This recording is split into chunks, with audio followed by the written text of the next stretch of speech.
mars, voici le sommaire du JT.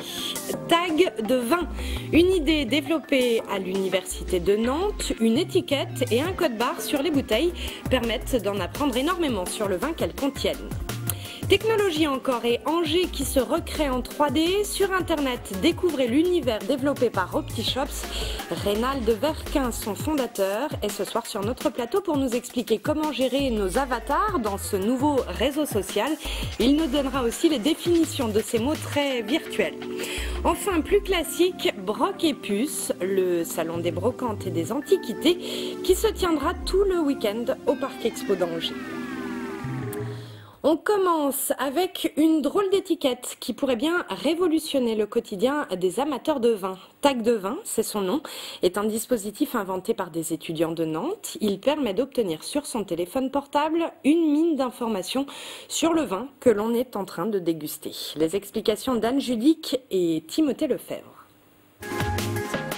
À première vue, c'est un vulgaire code barre et pourtant, connecté à n'importe quel téléphone nouvelle génération, ce dessin en 2 dimensions se transforme en une mine d'informations. Le concept est né au Japon il y a 10 ans.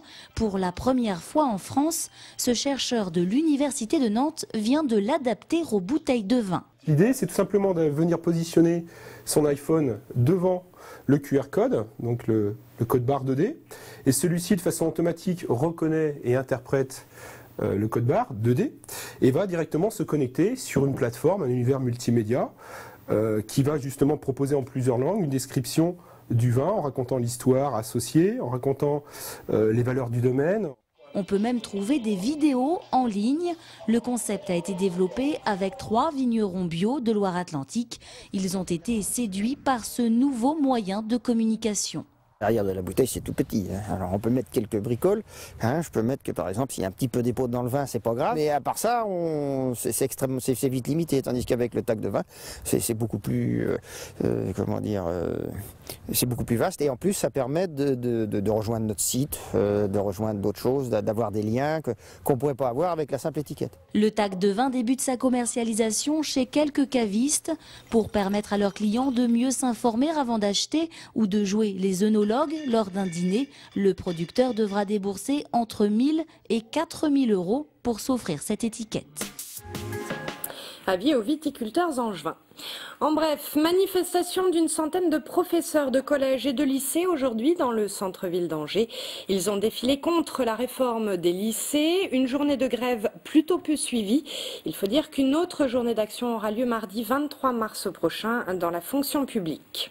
L'inquiétude des salariés de Valeo, l'équipementier automobile implanté à Angers et Écouflant. Un plan de réorganisation prévoyant 600 suppressions de postes, dont 300 en France, vient d'être annoncé. Un plan qui pourrait être effectif d'ici 15 mois et qui donnera la priorité au départ volontaire. Notre invité ce soir va nous emmener dans un tout nouveau monde, celui d'OptiShops, un réseau social angevin en 3D avec des avatars. Alors, Reynald Verquin, bonsoir. Bonsoir. Si on parle d'avatar, de réseau social, on a déjà perdu une partie de nos téléspectateurs. On va commencer par poser les bases. On explique ce que c'est exactement qu'un réseau social et quel rôle les avatars peuvent y jouer. Alors, le réseau social, donc c'est l'évolution d'Internet depuis quelques années, dans la mesure où on recherche à agrandir son cercle d'amis, de connaissances, et on cherche à se mettre à une identité de tout le temps. Pour n'en citer qu'un, Facebook, c'est un réseau social. Facebook, aujourd'hui Facebook, 14 millions d'inscrits en France, c'est 1 milliard en 2012. Et l'avatar, c'est quoi?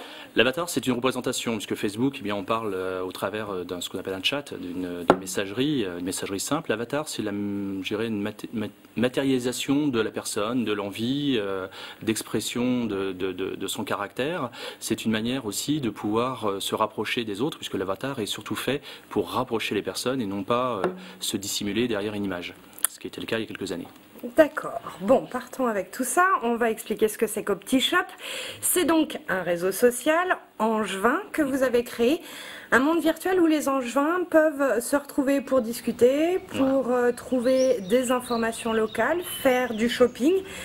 Pourquoi est-ce que vous avez créé ce monde-là ? Bien, c'était un petit peu la demande de certains amis qui sont commerçants sur Angers et qui avaient quelques soucis de visibilité du fait de l'urbanisation. Donc aujourd'hui, on cherchait des questions simples. Comment pouvoir réinventer du shopping? Comment avoir le plaisir du shopping? Eh bien, le shopping, c'est avant tout un partage de moments. Et le partage de moments avec les vies un peu denses que l'on a aujourd'hui, c'est toujours un petit peu difficile. Donc l'idée était de recréer, je dirais, bien à 23h le dimanche soir, la possibilité entre amis de faire du shopping, donc de se retrouver, de faire des avis consommateurs, de pouvoir partager des avis sur telle ou telle boutique, et aussi donc de garder un échange en communication.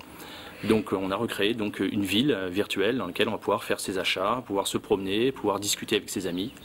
Vous parliez du shopping, les commerçants ont répondu présent, ça les intéresse cette façon de communiquer là? Tout à fait. C'est virtuel. C'est virtuel. Internet a été vu pendant de nombreuses années comme un outil où on cherchait le prix. Aujourd'hui, Internet est un choix. Les cœurs de centre-ville sont en train de s'uniformiser dans la mesure où on retrouve toujours des grandes enseignes, on retrouve difficilement problématiques pour se garer, des problématiques climatiques. Donc ce qu'on a essayé de créer au travers de cette demande, c'est surtout donner une extension à un commerce. Donc en aucun cas une concurrence, mais une extension. Ce qui permet à des commerçants, et aujourd'hui on le mesure de manière, dans un univers virtuel de manière très réelle, sur des profits réels. Aujourd'hui ça donne beaucoup plus de visibilité, beaucoup plus d'informations, et c'est la mise en valeur de produits. Donc on essaie de canaliser l'acte d'achat, donc de ces internautes qui se promènent dans l'univers et qui n'ont pas forcément le temps de le faire dans la vie courante. Alors, on va re-regarder les images qu'on a vues tout à l'heure et j'aimerais que vous nous expliquiez un peu comment ça fonctionne, alors, ce monde-là. Alors, c'est très simple. La personne, là, c'est un avatar. Voilà, donc on a un avatar, on a un personnage, donc on va personnaliser, qu'on va adapter à son profil. Donc, on a essayé d'être le plus précis possible et vous allez pouvoir essayer des vêtements qui sont des vêtements de grande marque, ce sont des vêtements réels. Tous les vêtements que l'on voit sont les vêtements que l'on prend dans les magasins et qu'on modélise, ce ne sont pas des vêtements inventés. Donc, vous allez pouvoir constituer votre garde-robe, pouvoir partager avec vos amis, donner des avis sur du maquillage, sur des morphos, ce qu'on appelle les morphotypes, et pouvoir ensuite derrière vous promener et choisir vos vêtements. Dans des magasins qui sont bien réels. Dans des magasins qui sont réels, et ensuite pouvoir passer dans les magasins et retirer directement votre colis et votre produit sans avoir de perte de temps et en ayant pu faire un choix qui soit un choix large, ce qui est très important. D'accord. La ville d'Angers est votre principal partenaire. Ça devient aussi la première ville virtuelle au monde. Et la suite, c'est quoi? C'est de développer les modèles d'autres villes? Alors la ville virtuelle, tout à fait. La ville virtuelle, c'est au monde et aux alentours, parce qu'il n'y a plus de dimension dans le domaine de l'Internet. Et Angers avait une nécessité de présenter, je dirais, un outil qui permette d'avoir une visibilité très grande. Et c'est ce qu'on a développé. Et donc c'est un partenaire important, donc c'est la première ville, c'est la ville pilote, en effet, et il y aura un déploiement. Voilà, on espère. D'accord, pour aller faire un tour dans ce nouveau monde, il suffit d'aller sur l'adresse qui s'affiche sur vos écrans, www.angers.optishops.fr. Voilà. Merci Reynald Vertin. Merci beaucoup. Dans un tout autre esprit maintenant, 170 exposants cette année, Broc et Puce, le marché de la brocante démarre demain au Parc Expo d'Angers. Olivier Molia s'est rendu sur place pour tenter d'y dénicher quelques idées. Reportage. La récupération est toujours et plus que jamais au goût du jour. Et cette année, une des tendances au salon Broc et Puce, c'est le mobilier industriel. Pour aménager son intérieur, les meubles et objets en acier des années 20 à 60 ont la cote. C'est une tendance qui a peut-être commencé aussi avec les lofts, dans lesquels on meublait d'une façon un peu différente que dans les habitations traditionnelles. Et puis petit à petit, ce type de mobilier a plu et maintenant on retrouve du mobilier industriel dans des habitations classiques. Une fois retapés, ces objets connaissent une deuxième vie. D'anciens vestiaires d'usine se transforment par exemple en placard d'entrée design ou ce wagonnet de mine en table basse. Et même si ces objets en acier pèsent quelques dizaines de kilos, ils se marient avec à peu près tout. Ça se mélange très bien en fait, soit avec du contemporain, soit du classique, soit de l'art déco, ça se mélange vraiment avec tous les styles. Après, faut pas non plus surcharger une pièce qu'avec du mobilier indus. Cette année, l'événement du salon, c'est aussi l'exposition qui a pour thème le cinéma. 4 atmosphères différentes ont été reconstituées autour de 4 films mythiques. Et là encore, le mobilier industriel est bel et bien représenté avec le film de Charlie Chaplin, Les temps modernes. Par exemple, on a un très beau banc, enfin un petit fauteuil du métro métro parisien 1900, c'est pas courant du tout. On a de la table à dessin, qui sont un petit peu les symboliques un peu de cette veine industrielle. Sinon du projecteur. Ce bec de gaz de la gare d'Orléans, qui a été aussi... L'industriel aussi permet aussi de remonter des choses, c'est-à-dire qu'on prend de l'ancien et on le réadapte. Pendant tout le week-end, des films institutionnels, des vieilles publicités et des archives d'actualité seront aussi projetés. Un florilège d'images que les visiteurs pourront découvrir confortablement installés dans ces fauteuils déjà bien connus de certains Angevins. Pour la petite histoire, il s'agit de fauteuils de cinéma qu'on a sauvés de la destruction de la salle Saint-Lô à Angers, qui était détruite il y a à peu près 1 an. Donc là, on est dans le patrimoine angevin. On a même des chewing-gums encore collés en dessous. Là. Donc voilà, là voilà une réalité assez amusante. Le cirque Amar s'est installé sur la place La Rochefoucauld à Angers. Fabrice Gadon, qui a gardé une âme d'enfant, est allé aujourd'hui à la rencontre de ces professionnels très fiers de leur tradition de cirque animalier. 165 personnes, 130 véhicules formant un convoi de 4 km de long, un chapiteau de 2500 places et même une école itinérante. Avec la venue du cirque Amar, c'est donc un véritable village qui s'est installé place La Rochefoucauld. Outre les numéros classiques, ce cirque fait la part belle aux animaux, avec notamment des éléphants d'Afrique, des tigres blancs de Sibérie, des lions de l'Atlas, des chameaux, des zèbres ou bien encore des dromadaires. Une ménagerie qui permet de revendiquer clairement l'étiquette de spectacle vivant. C'est vrai qu'on vit une époque plus virtuelle qu'humaine et la preuve, il y a encore de l'épique puisque le cirque est le 3e loisir des Français, 16 millions d'entrées pour le cirque traditionnel en 2009, on espère en faire autant en 2010.